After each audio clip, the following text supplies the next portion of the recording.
folks, this is Rainiac bringing you another review from the latest season of Doctor Who. This week's episode was A Town Called Mercy, really interesting episode, but before we get into it, just a couple of little things to take care of. First of all, I apologise for this review being slightly late. It was supposed to go up either Tuesday or Wednesday evening, but due to real life getting in the way, it's going up tonight, so I can only apologise for that, but real life, as you can appreciate, has to take priority. And second, our unusual spoiler warning. This video will contain spoilers for the episode, so if you haven't watched the episode yet, and I seriously recommend that you do, just a hint, then please don't watch this video until you've done so. Now that that's out of the way, let's go straight into the episode. This was a really strong episode, in my opinion, right from the opening. We had a much shorter opening than in previous stories of this season, like in Asylum of the Daleks and Dinosaurs on a Spaceship, but here I thought that shorter was actually sweeter. This opening, although it was really short, accomplished just about everything that it needed to. We get introduced to our monster of the episode straight away, although he technically wasn't the monster of the episode. I'll get into that in just a few short minutes. And we are given a few clues straight away to his motivations for his actions. Straight away it's obvious that he wants some sort of revenge, hence him killing Kyla Mars. Kind of strange they didn't actually name the character of Kyla Mars on screen, unless it was shown briefly in his little, screen, cyborg screen, whatever you want to call it. His viewpoint, I suppose. I must have missed that. I didn't think he was named on screen, but I could be wrong. And there was a nice little bait and switch with the gunslinger saying that he was after the Doctor. And straight away you're meant to think that it's our Doctor, but within about 5 to 10 minutes, it's fairly obvious it's not, and the Doctor in question is Carla Jex. More on him in a few minutes as well. There weren't many negatives to this episode, but one negative that I felt, I'll be perfectly honest with you, I am not a huge fan of stories set in the Wild West, as I mentioned in last week's review of Dinosaurs on a Spaceship. That's not the negative, by the way, don't get me wrong. I was willing to look past that for this episode, and I'm really glad that I did. But even though I'm not a fan of the Wild West, I do know a lot of the cliches that appear in films and TV shows set in that era, and this story contained them in abundance. Basically, if there was a Wild West cliche out there, this episode contained it. The Marshal dies and appoints his successor with his dying breath. Check. A preacher appears to deliver a slow rendition of the Lord's Prayer. Check. There's a lynch mob that tried to kill a character. Check. There are others I could mention, but you get my point. But putting the cliches to one side, and it didn't really hurt the episode, they were just sort of there, it's just something I noticed. This episode was all about 4 main characters. The Doctor, obviously, Amy, Carla Jex, and the Gunslinger. I thought all 4 of them got decent amounts of screen time. All 4 of them had quite strong characterizations in this episode. We'll begin with Carla Jex, because I feel we must. Carla Jex was a really good character, and he was played superbly well by Adrian Scarsborough. It was quite obvious after about 5 minutes after we met the guy that he wasn't the whiter than white Doctor he initially appeared to be, but that reveal when he pulled the gun on Amy, that was handled really pretty well. The really interesting thing about Jex is how his story kind of paralleled the Doctor's. I mean, much like the Doctor, Carla Jex was a quote-unquote good man and a doctor who fought in a war, did something terrible to end that war, much like the Doctor did with killing the Daleks and his own people, and now he feels guilt and seeks redemption for that. Again, much like the Doctor.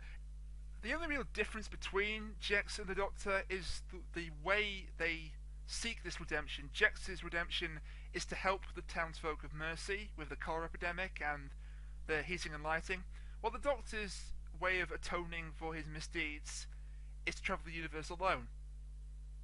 Jex is trying to help people, whereas the Doctor is trying to overcome what he did and overcome his own guilt. I'm sure there'll be people that are willing to argue with me, and you know what? That's fine. Speaking of the Doctor, he too had a really strong episode, and Matt Smith, his acting was perhaps even more superb than Adrian Scarsborough's. To me, the Doctor works best sometimes when they bring out his dark side, and I love the fact that this story did just that. It was really effective. At times his Doctor was borderline scary, especially that scene where he was threatening Jex with a gun. and trying to force him out of Mercy, and when Jex was trying to step over the line, making sure he didn't come back. And I honestly wasn't sure if he was going to shoot or not. And that's the line where Doctor says, "I honestly don't know if I would." I'm paraphrasing. Really, as I say, effective and really kind of scary. Amy was also a pretty good character in this episode, and also she was rather necessary. She had a very good point about what the Doctor becomes when he travels alone for too long, and Donna brought this up at the end of The Runaway Bride as well, but here it's explored a little bit more. Amy acts as the Doctor's conscience in this episode, and it was a necessary role, I think, that she played pretty well. She worked very well in that role. Our fourth and final main character was the Gunslinger, and I was pretty much sold on the Gunslinger the second I saw him. Well, alright, that's a lie. The first second I saw him, I thought, oh god, it's Crichton from Red Dwarf, because it kind of looked like him, only slightly mutated. But once I got that comparison out of the way, really strong character, really excellent looking character. His voice also fit the character very well, and as I said, you start off the episode thinking he's a traditional monster, and by the end you realise he's anything but. I will talk about which out of Carla, Jex and the Gunslinger was more of the monster towards the end of this review. But unfortunately, while these four characters were very strong in their characterisation, it meant that everyone else kind of took a back seat, including Rory. Rory didn't really do a right lot this week. I mean, I'm fine with that because he can't have a strong episode every week. Rory, as much as people seem to like him, he is a supporting companion to Amy. There's no other way of saying this, really. Amy is the main companion. Rory is more of the supporting role. That doesn't mean he doesn't get to have his own moments, like he did in Asylum of the Daleks, like he really did in A Good Man Goes to War, but that's another series, a previous series. He did get one of the best lines of the episode, though, directed towards him. The preacher comes in to the jail and he goes, "Marshal, ma'am, fella." I found that really funny. It's also kind of interesting because while it's the Doctor who has experienced anonymity in this episode, I'm not going to quote that line again because, god damn it, I got fed up with that from Asylum of the Daleks. Rory is kind of anonymous in certain stories as well, and here he just had a background role and didn't do a right lot. It appears from the trailer for the next episode, which I'll talk about towards the end, that he gets a lot more face time in the next story anyway, so it's not too much of a problem. The rest of the characters in Mercy were quite shallow. Marshall Isaac was very shallow indeed. I mean, he was well acted. I didn't catch who played him, unfortunately, and I didn't recognise that guy from anything else I'd seen. But he played the character really well. But Isaac didn't really have that much in the way of memorable character traits other than loyalty or gratitude towards Carla Jex.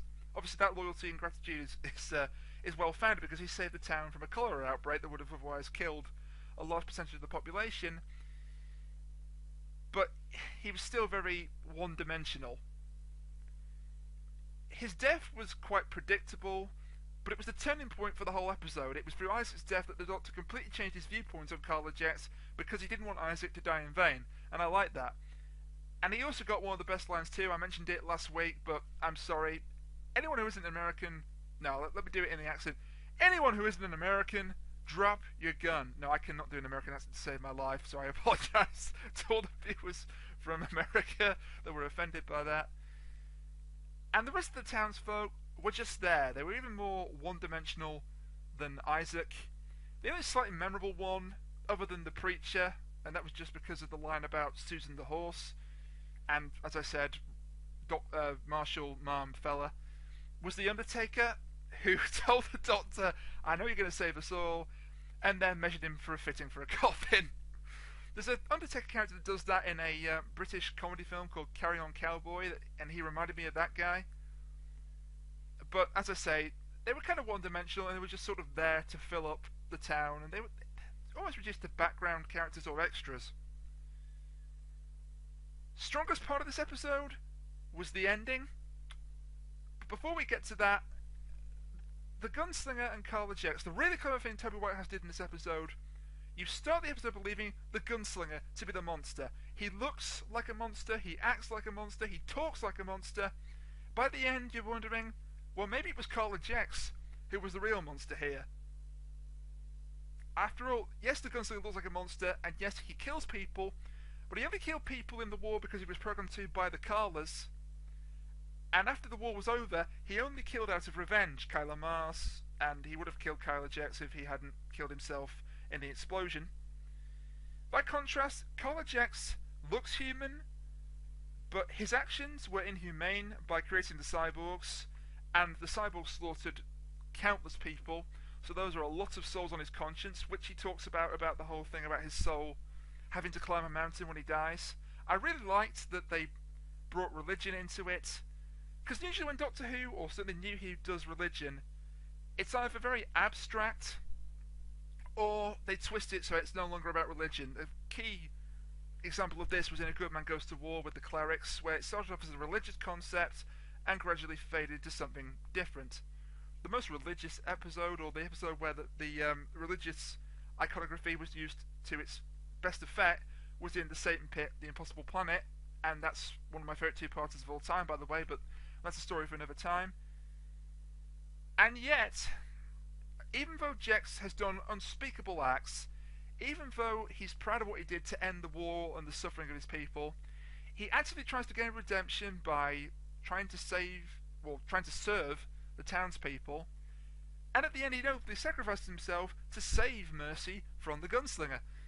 Despite this, I believe that Jex was the real monster here, but that's open to interpretation, and if anyone's got a different viewpoint, then feel free to let me know. On to the ending, which was perhaps the strongest part of this episode.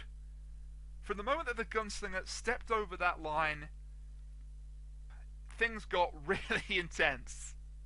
He came across as a really big threat, the gunslinger, but he wasn't evil because he was still just pursuing revenge. Now, albeit you could argue that in taking the option to slaughter the townspeople to bring out Jex, he sort of crossed the line and became evil. I still think he was just pursuing revenge, but again, that's a matter for interpretation. His lines after Jex kills himself suggests that he was only in it for revenge. He isn't really a violent being. I mean, he wants to go into the desert and self-destruct so he doesn't cause the people of Mercy any more harm. To me, that's not the actions of a completely evil being.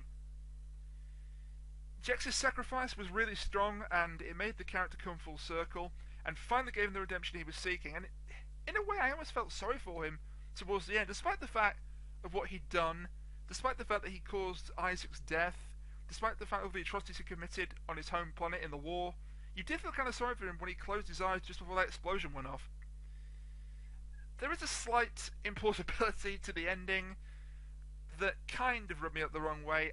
Would the people of Mercy really appoint the gunslinger as their new marshal, given that he actually killed the previous marshal, although he didn't do it intentionally, and the fact that he terrorised the town and tried to blow them up? However, I let that slide because it gave the gunslinger a happy ending, and it was nice to see the monster, and again, I don't consider him to be the true monster here, it finally gave the monster a happy ending of a sort. One more thing about the gunslinger, that teleportation effect he had was cool, but was it really necessary? What was the point of that? Couldn't he not have just walked like he walks out of Mercy at the end? I mean, don't get me wrong, that bit where he teleports behind Jex with a gun pointed at him, really cool visual, but I get the feeling that it was thrown in there just because it looked cool, not because it really furthered the story in any way. Also, couldn't Jex have just stepped over the line when he was before the gunslinger came for him? Because he's like, don't throw me out, and then the Doctor throws him out, and then when he has the chance about 10 or 11 seconds to step over the line, he stays there with his hands raised, which gives the gunslinger ample time to come up behind him and try and blow his head off. So despite a few gripes, this was a really strong episode that really brought out the Doctor's darker side well. I'm a sucker for stories that do that. I can name you 3 to begin with: Dalek, The Waters of Mars, and A Good Man Goes to War. All 3 of these brought out his darker side in various ways, and all 3 of these stories, in my mind, again you may disagree, were pretty damn good. So I think this certainly ties with Asylum of the Daleks for the best episode of this season, although it's been a short season, we only have 3 episodes to judge it here. soon to be 4 on Saturday, of course. But it certainly ties with Asylum of the Daleks. As I said last week, while Dinosaurs on a Spaceship was really fun, it wasn't really a strong episode in terms of the story. It ties with Asylum, and it might even surpass Asylum. And I'll say one thing, Toby Whithouse has proven with this and the God Complex, he really knows how to write a good Doctor Who story. And if he were to become the next forerunner of the show after Stephen Moffat quits, whenever that happens, I'm not saying that should happen immediately, far from it, I think they could do worse than hire Toby Whithouse. But we'll just have to see, I guess. Next week's episode, The Power of Three, looks kind of interesting. This is the episode I know the least about from series promotional material. From the trailer, it looks to be part like The Lodger, which I wasn't really a fan of, and part Amy's Choice. Rory's line at the end saying, "What do we do now? Choose." Again, kind of hints that things are not going to end well for the Ponds, but that's a story for another time. Thank you for listening/watching to this review, and I'll see you next week for the review of The Power of Three. Until then, bye for now.